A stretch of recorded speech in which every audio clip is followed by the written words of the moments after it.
എൻ്റെ പേര് റോസമ്മ ഡോമിനിക്ക്. ഞാൻ മഞ്ഞപ്പാറ പള്ളി ഇടവാംഗമാണ്. 2 നിയോഗങ്ങൾ വെച്ചാണ് ഞാൻ ബൈബിൾ എഴുതിയത്. ഇതിനു മുമ്പ് 2 പ്രാവശ്യവും ഞാൻ ബൈബിൾ എഴുതിയിട്ടുണ്ട്. ദൈവം എനിക്ക് ഒത്തിരിയേറെ അനുഗ്രഹങ്ങൾ നൽകിയിട്ടുണ്ട്. ഒന്നാമത്തെ നിയോഗം എൻ്റെ മോളുടെ രോഗാവസ്ഥയായിരുന്നു. കഴിഞ്ഞ 2023 ഓഗസ്റ്റ് മാസം 28-ാം തീയതി ബയോപ്സിയിലൂടെ ആശയ്ക്ക് ബ്രസ്റ്റ് ക്യാൻസറാണെന്ന് സ്ഥിരീകരിച്ചു. തുടർന്ന് ചികിത്സകൾ നടത്തി. RCCയിലാണ് ഞങ്ങൾ ചികിത്സ ചെയ്തുകൊണ്ടിരിക്കുന്നത്. 8 കീമോ, ഓപ്പറേഷൻ, റേഡിയേഷൻ എന്നിവ ചെയ്തു. ഓപ്പറേഷൻ കുറച്ച് ക്രിട്ടിക്കൽ സ്റ്റേജായിപ്പോയി. ജനുവരി 13-ാം തീയതി ആയിരുന്നു ഓപ്പറേഷന്. 13-ാം തീയതി 2 മണിയോടുകൂടി ഓപ്പറേഷൻ തിയേറ്ററിൽ കയറ്റി. ഓപ്പറേഷൻ വളരെ വിജയകരമായി പൂർത്തീകരിച്ച് 7 മണിയോടുകൂടി ICUയിലേക്ക് മാറ്റി. ഞങ്ങൾ റൂമിലേക്കും പോയി. ബൈസ്റ്റാൻഡറായ ഞാനും ടോണിയുമാണ് കൂടെ ഉണ്ടായിരുന്നത്. രാത്രി 10 മണിയോടുകൂടി പെട്ടെന്ന് ഡോക്ടർമാർ വിളിച്ചു RCCയിലേക്ക് ചെല്ലാൻ പറഞ്ഞ്. എന്താണെന്ന് ഞങ്ങൾ വളരെ പേടിച്ചു പോയി. ചെന്നപ്പോൾ ഓപ്പറേഷൻ ചെയ്യണമെന്ന് പറഞ്ഞു. ICUയിൽ വെച്ച് ഹൈ ബ്ലീഡിങ്ങും ഉണ്ടായി. പൾസ് താണുപോയി. BP കുറഞ്ഞു. വളരെയധികം ക്രിട്ടിക്കൽ സ്റ്റേജിലായി. ഉടൻ തന്നെ വീണ്ടും ഓപ്പറേഷൻ തിയേറ്ററിൽ കയറ്റി. 4 മണിയോടുകൂടി വെളുപ്പിന് 4 മണിയോടുകൂടി ഓപ്പറേഷൻ പൂർത്തീകരിച്ചു. ദൈവത്തിൻ്റെ അസാധ്യമായ കരങ്ങൾ ഇടപെട്ടതുകൊണ്ടാണ് ഞങ്ങൾക്ക് ആ ഘട്ടത്തിൽ ജീവൻ തിരിച്ചു കിട്ടിയത്. ആശയുടെ കുഞ്ഞുങ്ങളും ബൈബിൾ വചനങ്ങൾ 3 പേരും എഴുതി. അവരും ദൈവത്തോട് കണ്ണീരോടെ പ്രാർത്ഥിച്ചു. ദൈവം തന്ന അനുഗ്രഹങ്ങൾക്കെല്ലാം കോടാനുകൂടി നന്ദി പറയുന്നു. പിന്നെ എൻ്റെ മോൾ നീജായി ഇപ്പോൾ 6 മാസം ഗർഭിണിയാണ്. ഞാൻ ഒത്തിരി കണ്ണീരോടെ തമ്പുരാനോട് പ്രാർത്ഥിച്ചതിൻ്റെ ഫലമായിട്ടാണ് ദൈവം ഞങ്ങൾക്കൊരു കുഞ്ഞിനെ തന്നത്. ദൈവമേ സ്തോത്രം, ദൈവമേ നന്ദി. എൻ്റെ പേര് ജിൻസി. വീട്ടിലെ അമ്പലത്തിന നമ്മുടെ പ്രോഗ്രാം ഇടവാങ്ങുന്നതാണ്. കഴിഞ്ഞ ബൈബിൾ എഴുതുന്ന സമയത്ത് എൻ്റെ ഭർത്താവിൻ്റെ സഹോദരൻ്റെ മകന് സ്കൂളിൽ +2 വരെ വിദ്യാഭ്യാസം കഴിഞ്ഞ സമയമായിരുന്നു. അവൻ്റെ വീട്ടിൽ കോളെടുക്കാമെന്ന് പറഞ്ഞപ്പോൾ അവനെന്ന വചനം എഴുതിയോടെ ഈശോയുടെ അനുഗ്രഹം ഉണ്ടെന്ന് ആഗ്രഹിക്കുന്ന കാര്യങ്ങൾ സാധിച്ചു കിട്ടുമെന്ന് പറഞ്ഞു. അപ്പോൾ പറഞ്ഞപ്പോൾ തന്നെ അവനതനുസരിച്ചു ബൈബിൾ എഴുതാൻ തുടങ്ങി. ബൈബിൾ എഴുതി ഞങ്ങൾ വിശ്വസിക്കാൻ വേണ്ടി സമർപ്പിച്ചു. അതിനുശേഷം അവരെ ആഗ്രഹിച്ച പോലെ തന്നെ പാട്ട് കേൾക്കാൻ ഫോൺ ലഭിച്ചു. അതുപോലെ തന്നെ ചെറിയ വരുമാനമുള്ള ജോലിയൊക്കെ ലഭിച്ചു. അങ്ങനെ ഈശോയുടെ അനുഗ്രഹത്തിന് നന്ദി പറയുന്നു. എൻ്റെ പേര് ബിബിൻ. ഞാൻ ഒരുപാട് വിഷമത്തിലായിരുന്നു, ഫോൺ പോയ സങ്കടത്തിലായിരുന്നു. അപ്പോൾ ഞാൻ ആൻറ്റിയോട് പറഞ്ഞു, ആൻറ്റി എനിക്ക് പറഞ്ഞിട്ട് ബോറടിക്കുക എന്ന് ഞാൻ ആൻറ്റിയോട് പറഞ്ഞു. അപ്പോൾ ആൻറ്റി പറഞ്ഞു, നീ ബൈബിൾ എഴുതിക്കോ, നീ ആഗ്രഹിച്ചതെല്ലാം നടക്കും. അതുപോലെ ഞാൻ ബൈബിൾ എഴുതി. മർക്കോസിൻ്റെയും മർക്കോബാരുടെ പുസ്തകം ഞാൻ എഴുതി കംപ്ലീറ്റ് ചെയ്തു. പള്ളിയിൽ കൊണ്ടുപോയി സമർപ്പിച്ചു. അതോടെ എനിക്ക് പാട്ട് കേൾക്കാൻ ഫോൺ കിട്ടി. അതുപോലെ എനിക്ക് സ്ഥിര വരുമാനമുള്ള ഒരു ജോലിയും കിട്ടി. ഈശോയോട് ഞാൻ വളരെയധികം നന്ദി പറയുന്നു. എൻ്റെ പേര് ഷീബ. രാജാക്കാട് ഇടവകയാണ്. എനിക്ക് ഹസ്ബൻഡും 2 കുട്ടികളുമാണുള്ളത്. മക്കളെ മൂത്ത മകൻ 22-ലും 23-ല് ഇളയ മകന് കാനഡയ്ക്ക് പഠനത്തിനായിട്ട് പോയിരുന്നു. ഇവിടെ നിന്നും പോകുന്നതിന് മുമ്പ് എന്നും പള്ളിയിലൊക്കെ പോയിക്കൊണ്ടിരുന്ന മക്കളായിരുന്നു. അവിടെ ചെന്നപ്പം അതിനുള്ള സാഹചര്യങ്ങൾ കുറഞ്ഞു. എന്നാലും അവിടെ 5-6 ആൺകുട്ടികളുടെ കൂടെ ഒരുമിച്ചായിരുന്നു ഞാൻ താമസിച്ചുകൊണ്ടിരുന്നത്. അപ്പോൾ അതിലൊരാൾ നിരീശ്വരവാദിയൊക്കെ ആയിരുന്നു. അപ്പോൾ അവൻ്റെ വാദഗതികളൊക്കെ ഇവൻ്റെ വിശ്വാസത്തിന് ഇച്ചിരി ചഞ്ചലിപ്പൊക്കെ വരുത്തിയിട്ടുണ്ടായിരുന്നു. അതെനിക്ക് ഭയങ്കര വിഷമമായിരുന്നു. അപ്പം ബൈബിൾ എഴുതാൻ തുടങ്ങിയപ്പോൾ ഞാൻ നിയോഗമൊന്നും വെച്ചിരുന്നില്ലെങ്കിലും ബൈബിൾ എഴുതുന്ന സമയത്തൊക്കെ ഞാൻ പ്രാർത്ഥിക്കുമായിരുന്നു. അവൻ്റെ വിശ്വാസത്തിൽ നിലനിർത്തി കൊടുക്കണേ, വിശ്വാസത്തിലും വിശുദ്ധിയിലും എൻ്റെ മക്കളിൽ നിന്ന് വളർന്നു വരാനുള്ള കൃപ കൊടുക്കണമെന്ന് ഞാൻ പ്രാർത്ഥിക്കുമായിരുന്നു. അതായത് അതിൻ്റെ ഫലമായിട്ട് ഇപ്പോൾ അവന് എല്ലാ ആഴ്ചയിലും കുർബാനയിൽ പങ്കെടുക്കാൻ പാകത്തിന് അവൻ്റെ പാർട്ട് ടൈം ജോലി അവൻ അഡ്ജസ്റ്റ് ചെയ്തു. തന്നെയല്ല, അവന് കാനഡയിൽ പള്ളിയിൽ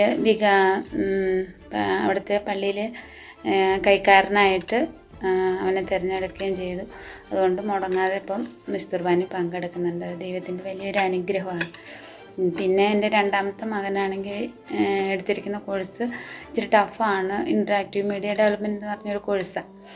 അപ്പം ശരിക്കും ബുദ്ധിമുട്ട്. അതിനകത്ത് 48 പിള്ളേർ തുടക്കത്തിൽ ഉണ്ടായിരുന്നതിൽ അത് പാസ്സാകാനുള്ള ബുദ്ധിമുട്ട് കൊണ്ട് ഇപ്പോൾ 20 പിള്ളേരുള്ളൂ, ബാക്കി എല്ലാവരും നിർത്തിപ്പോയി.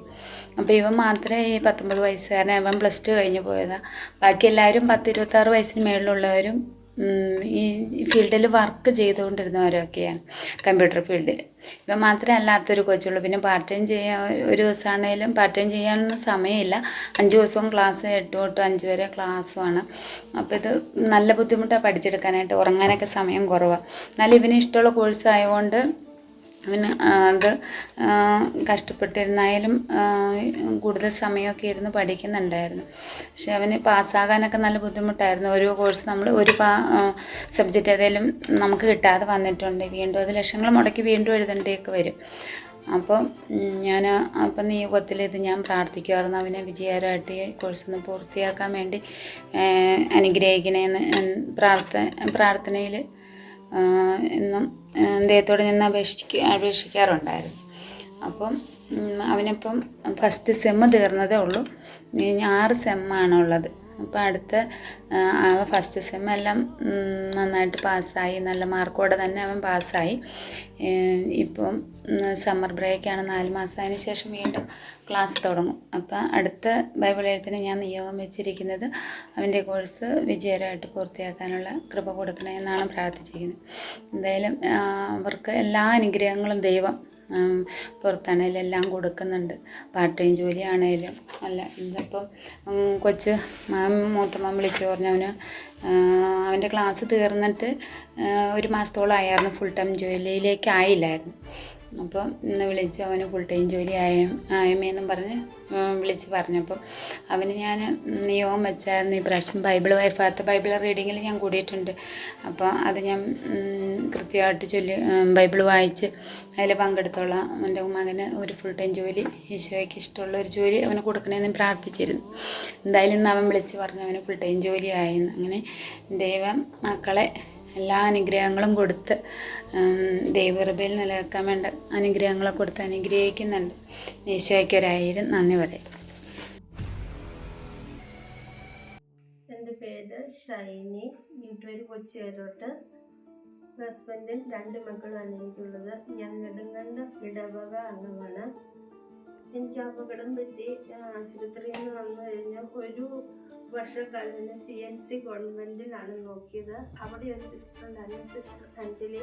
കിടപ്പിൽ നിന്ന് എന്നെ വീൽചെയറിലാക്കി അവർ ഈ വീട്ടിൽ കൊണ്ടെത്തിച്ചു. അത് കഴിഞ്ഞ് 2 വർഷം കഴിഞ്ഞാണ് ഞാൻ ഈ ബൈബിൾ എഴുതാൻ തുടങ്ങിയത്. അപ്പോൾ സിസ്റ്റർ അഞ്ജലി ആണ് എന്നെ ഈ ബൈബിൾ എഴുതാൻ വേണ്ടിയുള്ള പ്രചോദനം നൽകിയത്. ആ വർഷങ്ങളിൽ അതിന് സിസ്റ്ററുടെ സ്ഥലം മാറിപ്പോയി. സ്ഥലം മാറിപ്പോയാലും വേറെ സ്ഥലത്ത് ചെന്നാലും ഈ എഴുതുന്ന സമയവും എഴുതുന്ന ഈ ഓരോ അധ്യായങ്ങളെല്ലാം എനിക്ക് പറഞ്ഞു തരുമായിരുന്നു. അത് കഴിഞ്ഞ് 3 വർഷം മുമ്പ് സിസ്റ്റർ ആൻസ് SHലെ മദർ എനിക്ക് പ്രചോദനം തരാൻ തുടങ്ങി. ഇന്ന് ഈ നിമിഷം വരെ സിസ്റ്ററുണ്ട്.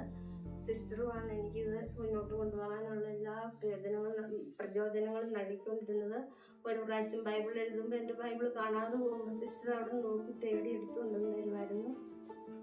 സമ്മാനങ്ങളെല്ലാം കൊണ്ടുവന്ന് തരുന്നു സിസ്റ്ററായിരുന്നു, ആൻസ് സിസ്റ്റർ മദർ.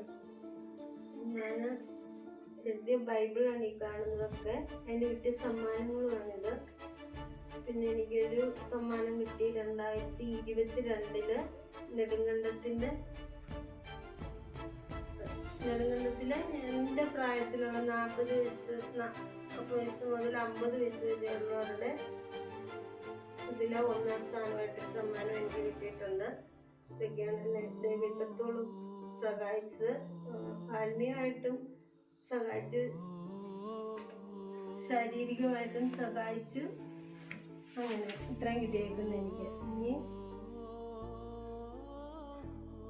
ഇതെല്ലാം തന്ന തമ്പുരാനാണ് എനിക്ക് 100 നന്ദി ഒന്നുമല്ല, ഈ ഒരു കോടാനുകോടി നന്ദി പറയാൻ എനിക്കുണ്ട്. എന്നെ ഇത്ര ആക്കിയത് ആരുമല്ല, തമ്പുരാനാണ് എന്നെ എത്രത്തോളം എഴുതാനും ആക്കിയത്. അങ്ങനെ ഞാൻ ഇത്രത്തോളം എഴുതി. ഈ സമ്മാനങ്ങളൊക്കെ എനിക്ക് അവർ തന്നതാണ്. ഇവിടെ പിതാവ് വന്നു ഒരു പ്രാവശ്യം. എൻ്റെ ഫ്രണ്ട്സും എൻ്റെ സഹപാഠികളൊക്കെ പറഞ്ഞു, നിന്റെ വീട്ടിൽ പിതാവ് വന്നു, ഞങ്ങൾക്ക് ആർക്കും അങ്ങനെ ഒരു അനുഭവം ഉണ്ടായിട്ടില്ല, ആ അനുഭവം നിനക്കാവുന്നു എന്നൊക്കെ പറഞ്ഞു. അപ്പം ഞാൻ ഇങ്ങനെ ഈ അവസ്ഥയിൽ ഇരുന്നപ്പോഴാണ് പിതാവിൻ്റെ അടുത്ത് വന്നത്. അതും തമ്പുരാൻ്റെ കൃപയാണ്. ആ അനുഗ്രഹം എനിക്ക് കിട്ടി. അന്ന് പിതാവിനോട് പറഞ്ഞു, എഴുതണം, മുന്നോട്ട് പോകണം, പ്രാർത്ഥിക്കണം, ബൈബിൾ എഴുതുന്ന ആളെന്നൊക്കെ ഞാൻ അറിഞ്ഞിട്ടുണ്ട്, മുന്നോട്ട് എഴുതണം എന്നൊക്കെ പിതാവ് വന്ന് പറഞ്ഞു. ഇടുക്കി രൂപതയുടെ പിതാവാണ്. എല്ലാവർക്കും നമസ്കാരം. ഈശോ മിശിഹായ്ക്ക് സ്തുതിയായിരിക്കട്ടെ. എൻ്റെ പേര് സനില ജോർജ്. എൻ്റെ ഇടവക അടിമാലി സെന്റ് ജൂഡ് പള്ളി. ഞാൻ രൂപതയിൽ നിന്ന് അറിയിച്ചതിന് പ്രകാരം എല്ലാ ബൈബിൾ ഭാഗങ്ങളും എഴുതുകയുണ്ടായി. ആദ്യം എഴുതിയപ്പോൾ തന്നെ എൻ്റെ കാലിൻ്റെ മുട്ടിൻ്റെ വേദന മാറുകയുണ്ടായി. കാൽമുട്ട് ചേർത്തിക്കുള്ളിൽ വെള്ളം പറ്റുന്ന അസുഖമാണ് എന്നാണ് ഡോക്ടർ പറഞ്ഞത്. അത് ഞാൻ നിയോഗം വെച്ചാണ് ആദ്യമേ എഴുതിയത്. അപ്പോൾ തന്നെ എൻ്റെ കാലിൻ്റെ വേദന മാറുകയുണ്ടായി. പിന്നീട് ഇന്ന് വരെയും എൻ്റെ കാലിന് വേദന ഉണ്ടായിട്ടില്ല. പിന്നീട് ഞാൻ എഴുതിയ ബൈബിളൊന്നും നിയോഗം വെച്ചല്ല എഴുതിയത്. ഞാൻ 7 ബൈബിളാണ് എഴുതിയിട്ടുള്ളത്. ഞങ്ങൾക്കൊരു കടയുണ്ടായിരുന്നു. ടൈൽ കടയും ബേക്കറിയും കൂടിയായിരുന്നു കട. കൊറോണയൊക്കെ കഴിഞ്ഞ കാലഘട്ടത്തിലാണെങ്കിൽ ഞങ്ങൾക്ക് ചെറിയൊരു സാമ്പത്തിക തകർച്ച ഉണ്ടാവുകയും അങ്ങനെ കട നിർത്തുകയും ചെയ്യേണ്ടി വന്നു. പിന്നീട് 3 വർഷക്കാലത്തോളം ഞങ്ങളുടെ ജീവിതം വളരെ ദുരിതപൂർണമായിരുന്നു എന്ന് തന്നെ പറയാം. വീട്ടിൽ നിന്ന് പുറത്തിറങ്ങാതെ ഒരു ജോലിയില്ലാതെയും ഞാൻ വീട്ടിൽ തന്നെയാണ് കഴിഞ്ഞുകൂടിയിരുന്നത്. എന്ന് വെച്ചാൽ മറ്റുള്ളവരെ ഫേസ് ചെയ്യാനോ ഒരു ഫോൺ വന്നാൽ എടുക്കാൻ വരെയും എനിക്ക് ബുദ്ധിമുട്ടായിരുന്നു. ഞാൻ പതുക്കെ വീട്ടിൻ്റെ ഉള്ളിൽ തന്നെ ഒതുങ്ങിക്കൂടി. പിന്നീട് ഞാൻ ഈ ബൈബിൾ എഴുതിയതിൻ്റെ ഫലമായി എനിക്ക് ഒരു ജോലി ലഭിക്കുകയുണ്ടായി. ജോലി എന്ന് പറഞ്ഞാൽ നമുക്ക് അത്ഭുതപ്പെടുത്തുന്ന ഒരു ജോലി തന്നെയാണ് കിട്ടിയത്. ഒരു 100 രൂപ പോലും മറ്റുള്ളവരോട് ചോദിച്ചാൽ കിട്ടാൻ ഇല്ലാത്തൊരു സാഹചര്യത്തിൽ ലക്ഷങ്ങൾ കയ്യിൽ വരുന്ന ഒരു ജോലി തന്നെയാണ് എനിക്ക് കിട്ടിയത്. അർബൻ ബാങ്കിൽ കളക്ഷൻ ഏജൻ്റായിട്ട് ജോലി കിട്ടി. പിന്നീട് എനിക്ക് ഒരു ആക്സിഡൻ്റ് ഉണ്ടായിരുന്നു. 6 മാസത്തോളം ഞാൻ കിടപ്പിലായിരുന്നു. അതിൽ നിന്നും കർത്താവ് എന്നെ രക്ഷിച്ചു. കൊറോണ എനിക്ക് പിടിപെട്ടിരുന്നു. അത് കൊറോണ കൂടി ഒരു ഇരുമ്പപാലത്ത് ഒരു ക്യാമ്പിൽ 10 ദിവസത്തോളം എനിക്ക് കിടക്കേണ്ടതായി വന്നു. അപ്പോഴും കർത്താവ് എന്നെ അതിൽ നിന്നും രക്ഷിച്ചു. പിന്നെ എനിക്ക് ദൈവബലിയിൽ എല്ലാ ദിവസവും പങ്കെടുക്കുവാനും ബൈബിൾ എഴുതുവാനും വായിക്കുവാനും വചനങ്ങൾ പഠിക്കുവാനും ഉള്ള കൃപയുണ്ടായി. പിന്നെ ഒന്നിൽ കൂടുതൽ ജപമാല ചൊല്ലി പരിശുദ്ധ അമ്മയോട് ചേർന്ന് നിൽക്കുവാനുള്ള ഒരു അനുഗ്രഹമുണ്ടായി. എനിക്ക് ഈ കിട്ടിയ അനുഗ്രഹങ്ങളെല്ലാം ബൈബിൾ എഴുതിയതിലൂടെയാണെന്ന് ഞാൻ വിശ്വസിക്കുന്നു. എന്നെ അനുദിനം നയിക്കുന്ന നല്ല ഈശോയ്ക്ക് നന്ദി പറഞ്ഞുകൊണ്ട് ഞാൻ നിർത്തുന്നു. നന്ദി, നമസ്കാരം.